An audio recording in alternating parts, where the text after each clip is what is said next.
Oke. Itu.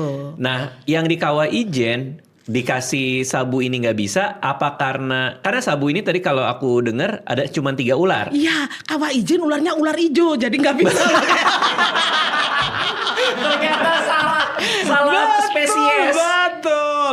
Dan gak ada yang tahu tuh selama itu. Gak ada. Jadi hari itu kan karena aku belajar ke dokter Kaldun, Prof Kaldun ya sekarang, Prof Kaldun tadi, aku jadi tahu bahwa antivenom untuk ular hijau ada sendiri. Nah kemudian karena negara nggak mau beli waktu itu, kalau sekarang mau ya, kalau waktu itu nggak mau beli, aku beli sendiri dengan uangku sebagai PNS, gaji PNS 3 juta tak beliin semua antivenom, makannya nanti. Wow. Nah kenapa? Karena aku mikir gini, aku waktu itu masih sehat kan dokter ya, masih sehat, aku bisa makan apa aja. Tapi kalau pasienku itu kan hampir mati, jadi dia harus kutolong dulu. Masalah aku nanti Tuhan akan pelihara, dan itu yang kulakukan sampai sekarang. Oke, Gitu. astaga.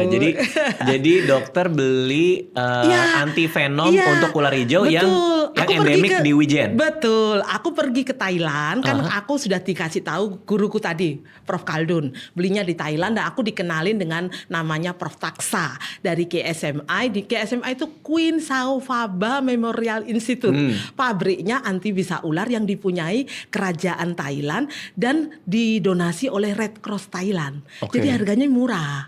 Nah, jadi dia ini bisa. Ketika hari itu aku ngomong aku butuh dan aku tidak jual, karena dia kalau jual nggak boleh. Jadi karena dia kan donasi gitu loh Mas, karena Red Cross toh. Jadi aku beli ke sana dan aku ngomong aku nggak jual, aku kasih gratis pasienku. Dia kasih aku untuk dibeli dan aku membawa pulang untuk pasienku gitu. Nah, abis itu ada nggak orang digigit ular hijau dan akhirnya dipakai? Banyak banget. Dan akhirnya selamat? Iya. Kalau nggak meninggal tuh? Iya. Ini titik baliknya ya. Nah jadi waktu itu 2014. Jadi guideline WHO 2016 belum ada, masih 2010 yang diajari Prof Kaldun tadi. 2014 aku jadi kepala UGD karena saya spesialis toh, jadi kepala UGD di Bondowoso, naik kelas. Dulu kan kepala puskesmas, sekarang kepala UGD rumah sakit Kusnadi Bondowoso gitu. Aku ada pasien tuh sampai air mata darah, trombositnya tuh tinggal 2000. Kalau diteruskan mati tuh, orangnya perdarahan di mana-mana. Kencingnya itu bukan hematuri. Kalau hematuri ada kencing, ada darah. Itu bloody uri. Jadi betul-betul darah. Di pikiranku besok tuh mati tuh dia. Malam itu aku langsung terbang ke Thailand. Ya kalau aku biasa gitu terbang ke Thailand beli antivenom balik lagi. Pepe Mas. Tidurnya di Don Muang, tidur di itu. Tidur di lantai-lantai itu. Kemudian aku balik tak kasih antivenom itu. Aku masih ingat tuh dokter jagaku. Dulu kan ada isip-isip ya, koas dari banyak swasta ya. Kemudian perawat-perawatku tuh liatin. Jadi waktu aku berikan itu kan intravena tuh. Kemudian jam demi jam tuh kita lihat. Tiba-tiba kita lihat urinnya berjernih, perdarahan berhenti. Kemudian 4 jam itu air mata darahnya hilang. Kayak kami melihat miracle. Kemudian waktu tak tes 8 jam, tak tes darah lengkap itu, trombosit yang 2000 itu jadi 150.000. Nangis gak kita? Nangis semuanya. Mungkin kalau dokter-dokter yang hari itu, perawat yang hari itu lihat podcast ini pasti ingat. Kami semua ngomong, kami melihat miracle, kami melihat mujizat. Dan yang paling bahagia, seorang dokter tuh paling bahagia kalau pasiennya yang harusnya mati jadi hidup kan.